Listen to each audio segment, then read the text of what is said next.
ਸਕੂਲਾਂ ਦੇ ਵਿੱਚ ਸਾਡੇ ਸਾਰੇ ਤਾਲੀਮੀ ਅਦਾਰਿਆਂ ਵਿੱਚ ਪ੍ਰਾਇਮਰੀ ਤੋਂ ਲੈ ਕੇ ਉੱਤੇ ਤੱਕ ਇੱਕ ਲਾਜ਼ਮੀ ਮਜ਼ਮੂਨ ਦੀ ਹਸੀਅਤ ਨਾਲ ਪੰਜਾਬੀ ਪੜ੍ਹਾਈ ਜਾਏ ਤਾਂ ਕਿ ਅਹਿਸਾਸ ਹੋਵੇ ਕਿ ਸਾਡੀ ਇਸ ਧਰਤੀ ਦਾ ਮੁੱਲ ਕੀ ਹੈ। ਹਰ ਬੱਚਾ ਜਿਹੜਾ ਇਹ ਚਾਹ ਰਿਹਾ ਕਿ ਪੁੱਛੋ ਉਹਨੂੰ ਜੀ ਮੈਂ ਬਾਹਰ ਜਾਣਾ ਚਾਹੁੰਦਾ,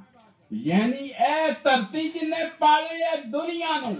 ਹੁਣ ਇਹ ਹਾਲਾਤ ਆ ਗਏ ਨੇ ਕਿ ਹਰ ਬੱਚਾ ਕਿਸੇ ਕੋਲ ਪੁੱਛ ਲਵੋ ਉਹ ਕਹਿ ਰਿਹਾ ਜੀ ਮੈਨੂੰ ਬਸ ਕੋਈ ਐਸਾ ਦਾਲ ਲੱਗੇ ਕਿ ਭਾਵੇਂ ਜੈਜ਼ ਨਜਾਇਜ਼ ਨਿਕਲਾਂ।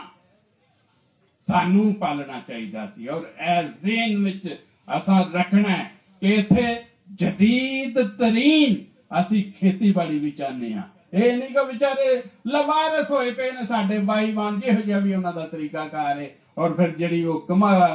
ਉਹ ਗਾਂਦੇ ਤੇ ਉਹ ਸਭ ਕੁਝ ਕਣਕ ਮੰਜੀ ਹੁੰਦੀ ਹੈ, ਉਹਨੂੰ ਵੀ ਫਿਰ ਚੁੱਕਣ ਵਾਲਾ ਕੋਈ ਨਹੀਂ ਹੁੰਦਾ।